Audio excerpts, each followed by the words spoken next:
Assalamu alaikum wa rahmatullahi wa barakatuh. Whoever wrote that bio should get a raise. When I grow older, I want to become like that person. I don't know who that was. It's an honor to be with you all, alhamdulillah.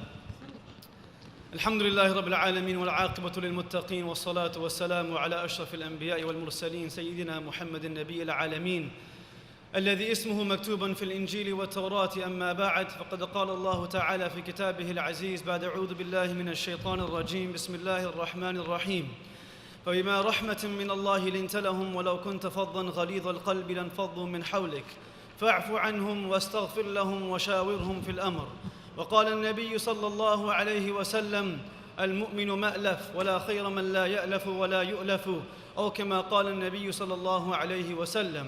My dear brothers, sisters, elders, and youngsters, it is commonly perceived and is commonly misunderstood that the impact of an individual, that the impact of a person is based upon the talent that they possess.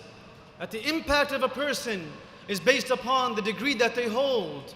That the impact of an individual or a society is based upon the wealth that they possess. We commonly understand that impact is contained and confined based upon what we possess, but the prophetic model was quite the contrary. That impact was not based upon the talent of an individual, but rather impact was based upon how that person's talent was able to uplift others.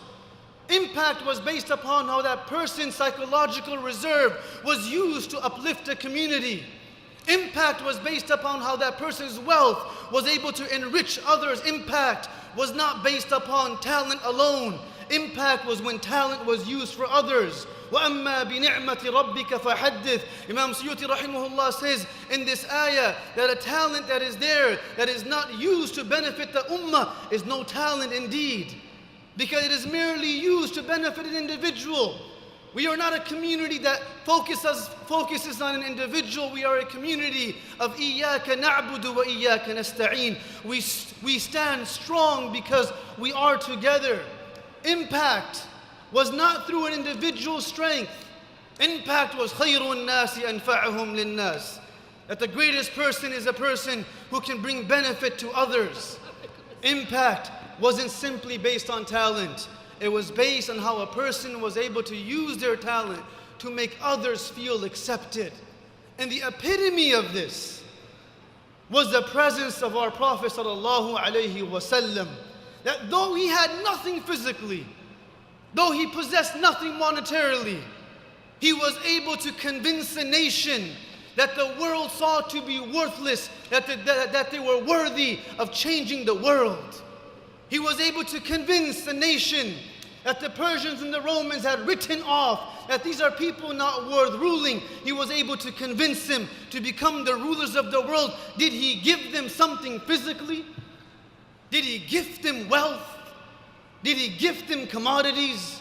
Absolutely not. He gifted them the ability of feeling valued, the ability of feeling that they belong. كان رسول الله صلى الله عليه وسلم فخما مفخما. The Prophet of Allah صلى الله عليه وسلم was a person who was naturally honorable, but he allowed his talent and honor to be used to help those around him. So a group of people who the world saw to have no honor, disgrace, left aside on the side of the road, he allowed them to become the conquerors of the world because of how he made them feel. The prophetic model is an inclusive model. It wasn't inclusive because of pressure. It wasn't inclusive because there was a check mark that we had to mark off.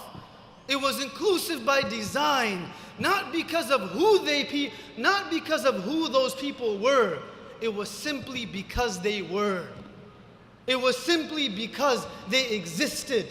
It was simply because they were a part of that community.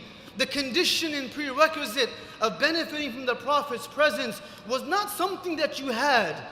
It was that you were there. You were present.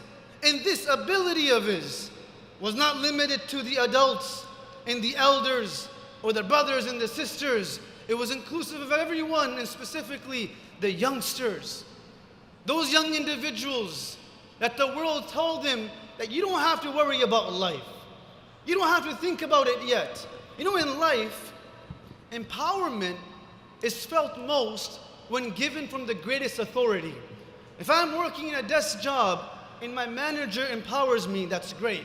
But if I'm working a desk job and the CEO empowers me, that's lovely. My dear youngsters, the empowerment that you are searching for does not need to be given to you by anybody. It was already given to you by the Prophet ﷺ the moment he decided that the first ambassador that will represent this deen will not be Abu Bakr radiyallahu anhu, will not be the great Umar radiyallahu anhu, but the first ambassador of deen will be an 18-year-old youngster by the name of Mus'ab ibn Umair, who became the bedrock and the foundation of Islam spreading all across the world through Madinatul Munawwara. This youngster was chosen. That is your empowerment. Don't look for empowerment through people who are flawed like us. Don't look for empowerment from the uncle in the masjid or from the khala that is looking down upon you. Look for empowerment from the authority, which is the Prophet. Who is the Prophet? Sallallahu alayhi wasallam. He told Mus'ab, you will be the first ambassador.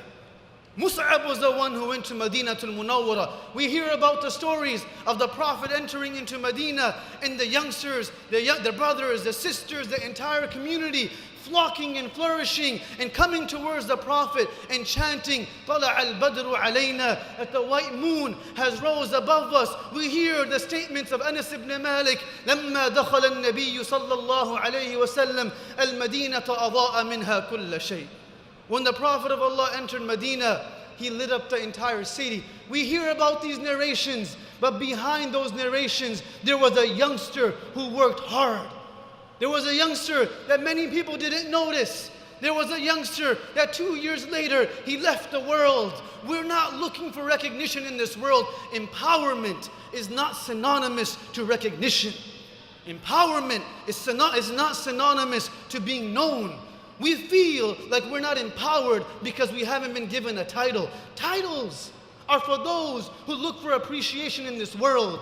We want the title of radiyallahu anhum wa radu an.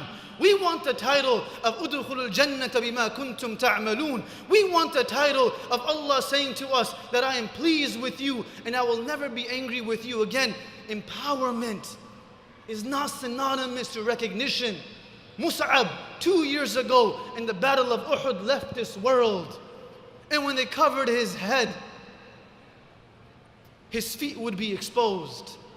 And when they would cover his feet, his head would be exposed because there was not enough clothing and cloth to cover his body. My dear youngsters, empowerment was already given to us. Where are we looking? Who are we searching? Who are we searching for that they can empower us? Let it not be a cop-out. Let it not be a cop-out that we are just searching for it. It's already been given to us. Empowerment was given through how the Prophet made these people feel. Empowerment was given when Zayd ibn Haritha, a youngster who was gifted to the Prophet by Khadija radiyallahu anha, when his father came to take him back, the Prophet said to the father, "Ud'uhu, call him, فَيَخَيِّرُ, and let him choose who he wants to be with." Empowerment was when Zayd ibn Haritha said to his father, "Inni ra'aytu shay'an min hadha ar-rajul ansani kulla insanin." I've seen something from this person that he has made me forget about everyone else. This was the prophetic model of da'wah. The prophetic model of da'wah of وَأَنَّ هَذَا صِرَاطِي رَبِّي مُسْتَقِيمًا فَاتَّبِعُوهُ. That this was the process, this was a system. If the Prophet's da'wah was empowering and inclusive, our masjids must be the same. Our presence must do the same. No one wants an employee that can only do their work and leave. We want an employee that can do their work and make others become better at their jobs. We don't simply want Muslims that can come, clock in and clock out as if they're being paid to do what they're doing. We need Muslims that when they enter the masjid, they become a source of ease and comfort. That the greatest deed and the greatest act of goodness is to bring happiness to your brother or sister, especially a person who is perhaps struggling. And this was the prophetic model. And I'll end by saying this. Because oftentimes inclusivity is seen to be something which it isn't. The Prophet's community was the most inclusive community.